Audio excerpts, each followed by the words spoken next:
Hey guys, what's going on? It's Typical Wrestling here, and we have another episode of Friday Night Smackdown.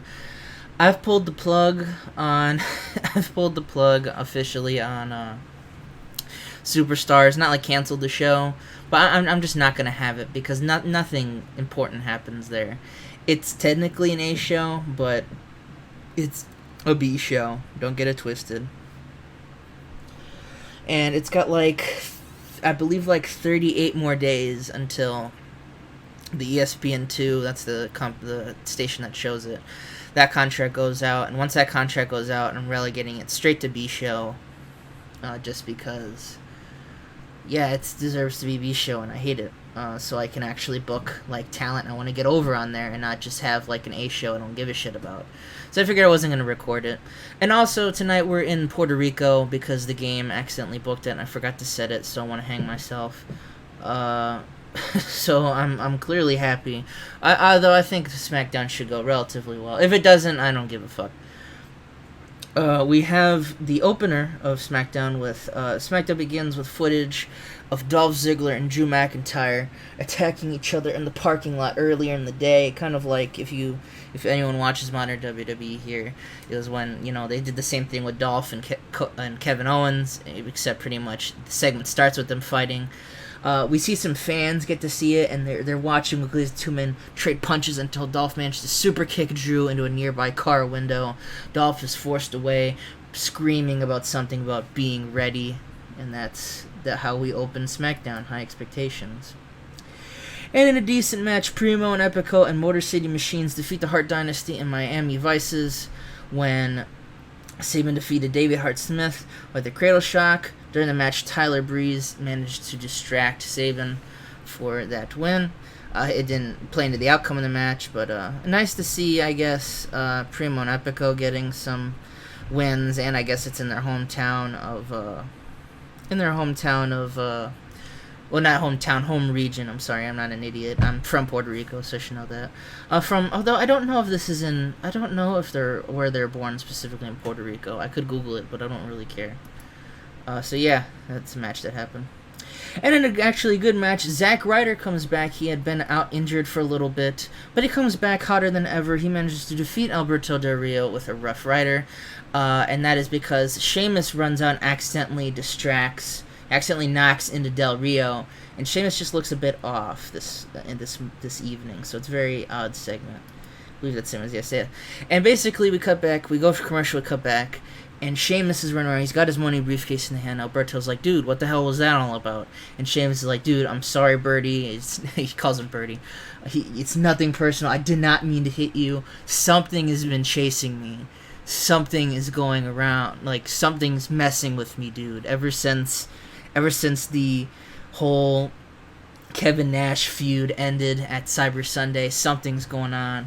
And I like to think we do a POV shot of Sheamus, and we cut to see the hallway, and for a brief second there's a it follows thing, just a black kind of shape. No, a green shape. We're gonna go green, and a green shape is just following Sheamus. Sheamus runs off, and Alberto's like, I don't see anything there, and yeah, Sheamus's gimmick is getting stale. I'll have to take note of that. And then we have a segment in which we see the Bellas with Oksana, and they're getting ready to march right into Stratus' office. They have a huddle, though, and they say that Astrid, Dula, and Melissa have been terrorizing them all week since Cyber Sunday.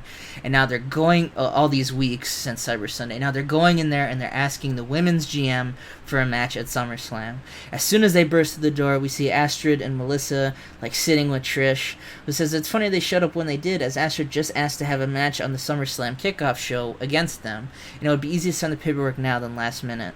The Bellas and Oksana did the comedy, look at each other's spot before we fade out of that. So it is official on the kickoff show. I have two matches for the kickoff. It's going to be this match and the Intercontinental Championship match. Would have liked it if this was on the big show, but there's so many matches I currently have booked for that for SummerSlam, that it just did not make the cut, unfortunately.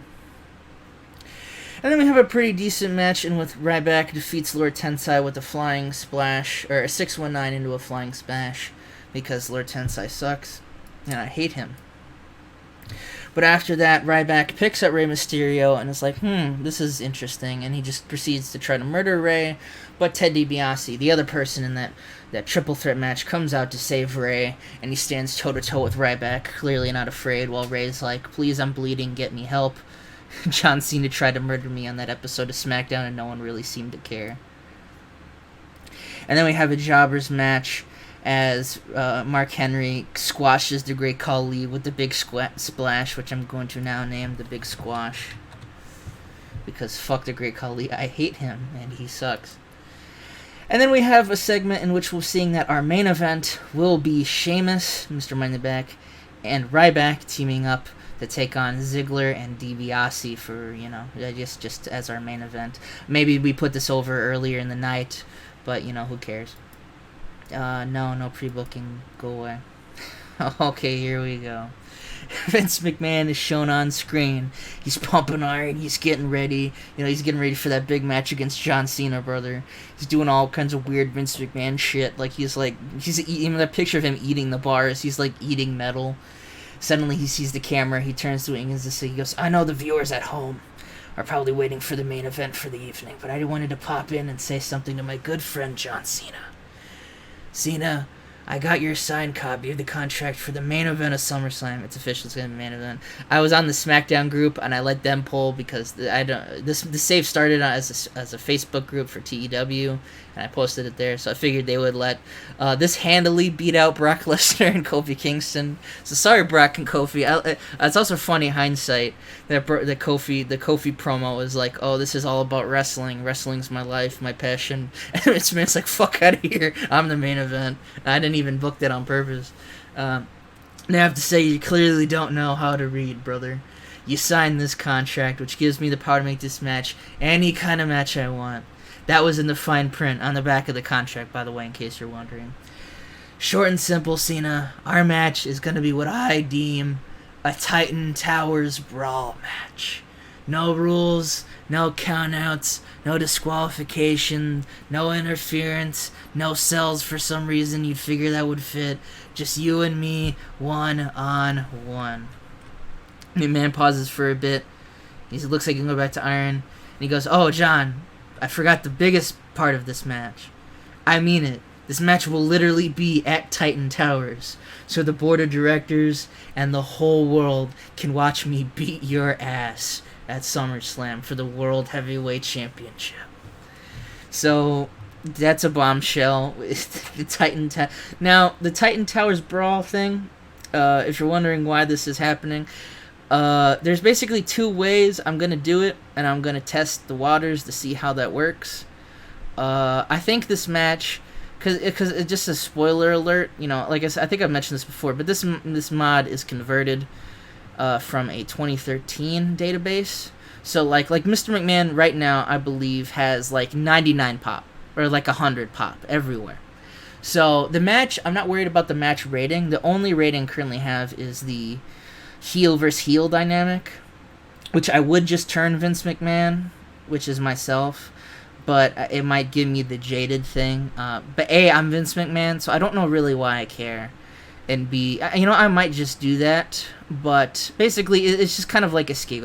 I was going to have a regular match. I also thought that in a silly kind of feud like this, in this angle, I kind of wanted to expand on the story a bit more. So yeah, this is now a Titan Towers match. It's basically a street fight in Titan Towers. So that'll be fun to book and describe.